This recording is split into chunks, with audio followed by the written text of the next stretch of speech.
Fala pessoal, tudo bem? Vamos esquematizar a aula então sobre atos administrativos. Vem comigo para o quadro aqui, ok?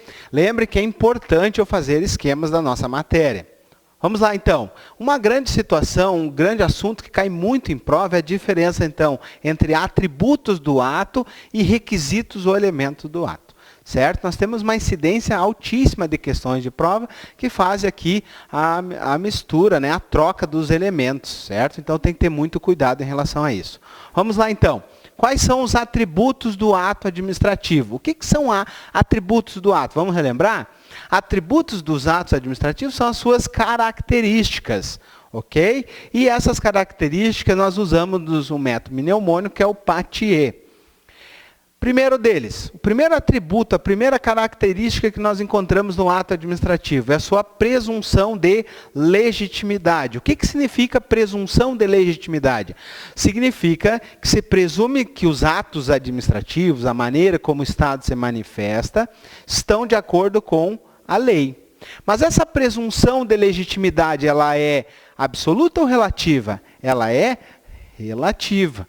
Por que ela é relativa? Porque ela admite uma prova em contrário, certo? Então, a atuação do Estado se presume legítima até que se prove o contrário, ok?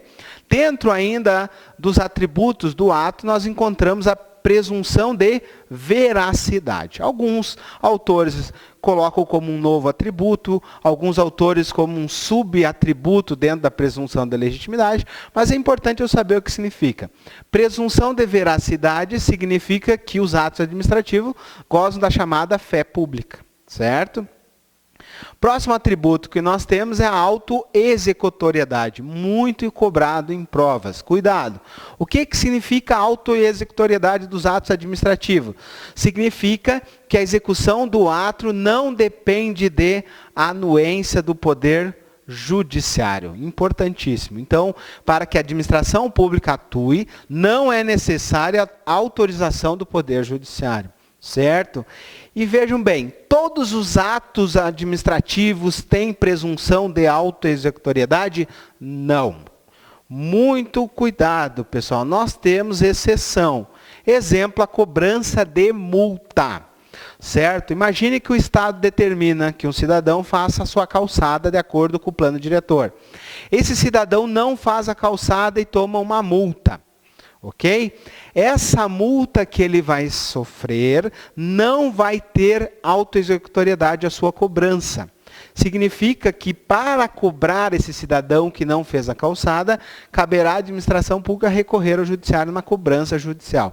Certo? Então vejam bem, autoexecutoriedade significa que a administração pública atua sem a anuência, sem a autorização do Poder Judiciário. Mas quando ela aplica uma multa, por exemplo, ela não vai ter a autoexecutoriedade, é uma exceção. Então muito cuidado. Se vier pedir na prova para você assim, ó, todos os atos têm autoexecutoriedade? Não, temos exceção. Próximo atributo é a imperatividade. O que significa a imperatividade? Significa o chamado poder extroverso do Estado. Também podemos dizer que imperatividade significa que o Estado vai impor o ato administrativo unilateralmente. Ou seja, ó, sem a necessidade de concordância da outra parte, por parte do administrado, ok? Então, imperatividade é impor unilateralmente a sua vontade. Quem que faz isso? A administração pública. Assim como nós vimos na autoexecutoriedade, a imperatividade também não está presente em todos os atos administrativos, certo? A imperatividade vai estar presente nos atos de império, ok? Nos demais atos, por exemplo, atos negociais e atos enunciativos, eu não encontro a presença. Um ato negocial, por exemplo, uma permissão de uso. Um ato enunciativo, por exemplo, uma certidão negativa. Certo? Eu entro num portal da prefeitura e tiro uma certidão negativa tributária. O que é isso? É um ato enunciativo. Aqui eu não tenho a imperatividade, eu não tenho uma imposição unilateral de vontade da administração. Eu tenho aqui ambas as partes atuando, certo? Então, num ato negocial, eu tenho aí uma negociação entre o permissionário e a administração pública. Beleza? Próximo, tipicidade. Também não é todos os autores que trazem esse atributo, certo? E o que significa tipicidade? A tipicidade significa que para cada ato existe uma finalidade prevista em lei, certo? Imagine o seguinte, para cada finalidade eu tenho um ato típico. Então, se, por exemplo, eu preciso remover um servidor de um local para o outro, o ato que eu vou utilizar é o ato de remoção. Agora, por exemplo, se eu preciso fazer uma transferência apenas do cargo e não do servidor, eu vou utilizar o ato, então, de redistribuição. Então, para cada ato, nós temos uma finalidade específica. Ok? Então, vamos ver. Se eu preciso transferir o servidor, remoção. Se eu preciso transferir o cargo, redistribuição. Lembrando, né, que eu não posso utilizar aí a remoção para fins de punição de um servidor, porque eu tenho aí a chamada, o desvio de finalidade. Ok? Próximo atributo importantíssimo, nós temos aí a exigibilidade ou coercibilidade. Também alguns autores não trazem esses atributos, tá? Então vejam bem, nós temos a exigibilidade, que significa exigir que a obrigação seja cumprida. Então é a maneira como o Estado vai fazer com que o administrado cumpra. Imagine então que ele determina que faça a calçada e o cidadão continua inerte. O que cabe ao Estado? Aplicar, por exemplo, uma multa. A multa é, então, o atributo de exigibilidade. Lembrando, né, que a cobrança da multa, ela não tem autoexecutoriedade e não tem exigibilidade. Então, para cobrar a multa, o Estado terá que recorrer ao Poder Judiciário. Certo? Agora, vamos aos requisitos ou elementos do ato. Então, cuidado, não confundam atributos, que são características, com os requisitos ou elementos do ato. Método mnemônico para nós lembrar. Certo? Aqui nós temos o PATIE, aqui nós temos o COFIFOMOB. Vamos lá, COFIFOMOB, o que significa? Competência, finalidade, forma, motivo e objeto, certo? Lembrando que apenas os 3 primeiros elementos do ato são vinculados, ou seja, estão previstos na lei como um todo, e eu não posso alterar. Certo? Agora, o motivo e o objeto é que faz a distinção, se eu vou ter a presença de um ato vinculado ou um ato discricionário. Lembrando o que é um ato vinculado? É aquele que não há margem de escolha na lei. E o ato discricionário, aquele que há uma margem de escolha na lei. E qual é a margem de escolha que eu tenho? O motivo e o objeto do ato, certo? Então vamos a cada um dos requisitos do ato. Primeiro deles, a competência ou o sujeito. A competência, eu tenho que lembrar que ela é irrenunciável. Os agentes não podem abrir mão do poder que pertence ao povo, certo? Nós temos aí a característica da irrenunciabilidade da competência, beleza? Mas nós temos aí alguns institutos que são exceções à renunciabilidade. Nós temos aí a delegação, quando o superior, né, passa para um subordinado determinada delegação de competência, quando há previsão legal para isso, e de outro norte, nós temos a avocação, quando o superior traz do seu subordinado uma competência que ele não está cumprindo de determinada maneira ou está cumprindo corretamente. Imagina que um subordinado tem um processo muito complexo que está demorando muito tempo para esse processo andar e para ser julgado. Então, o seu superior pode avocar esse processo. Certo? Então, lembrando aqui, da delegação e avocação, são exceções da irrenunciabilidade de competência, e lembrar ainda que a delegação e a avocação estão relacionados ao poder hierárquico da administração pública. Beleza? Próximo elemento que nós temos a finalidade. Como nós vimos aqui na tipicidade, cada ato administrativo tem uma finalidade específica. Além disso, nós temos uma finalidade geral. Todo ato administrativo tem uma finalidade geral, que é atender o interesse público. E a finalidade específica para cada ato. Exemplo, remoção para transferência de servidores, redistribuição para transferências de cargos. Ok?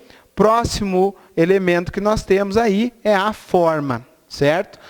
Completando aqui os 3 elementos que são vinculados, a forma, ela vai ser uma forma específica prevista em lei. Mesmo que eu não tenha a previsão legal de uma forma específica, a doutrina entende que a forma é sempre específica, ou seja, a forma vai ser sempre um elemento vinculado. Ok?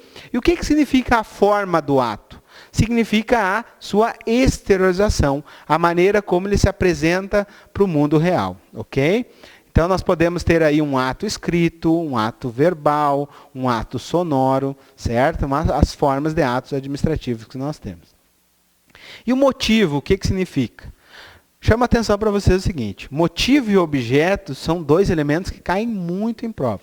E geralmente se faz a inversão dos conceitos. Então, muito cuidado aí.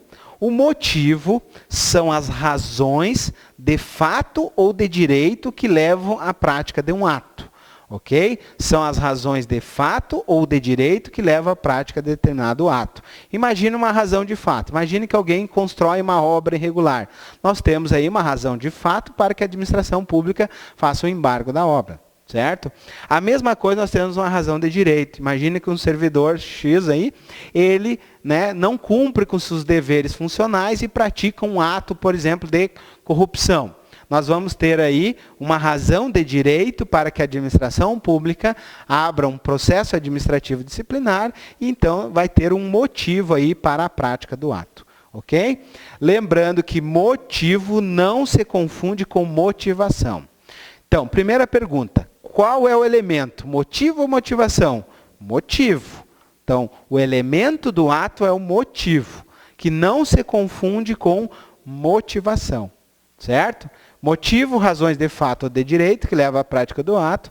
Motivação é a manifestação dos motivos. Então, é a administração pública manifestando as razões de fato ou de direito, ou seja, manifestando os motivos que levaram à prática de determinado ato. Lembrando que motivação não está dentro do elemento motivo. A motivação do ato administrativo, ela está dentro do elemento forma. Então, é na forma do ato que eu vejo a motivação, ok? Então, muito cuidado aí, retomando. O motivo é o elemento, motivação é a manifestação dos motivos que a administração pública teve para a sua prática do ato. E lembrando que a motivação vai estar dentro do elemento forma. Muito cuidado aí, muitas questões de prova cobram isso. E, por fim, o objeto. O que vem a ser o objeto? É o próprio conteúdo do ato administrativo. Por exemplo, se eu preciso transferir um servidor de um órgão para outro, certo? O objeto do ato é a remoção, certo? Que, inclusive, vai dar o nome desse ato. Então, ficamos por aqui, pessoal. Espero que tenha ajudado vocês. Esse quadro é importantíssimo para a prova. Muitas questões estão aqui presentes. Até a próxima aula. Abraço.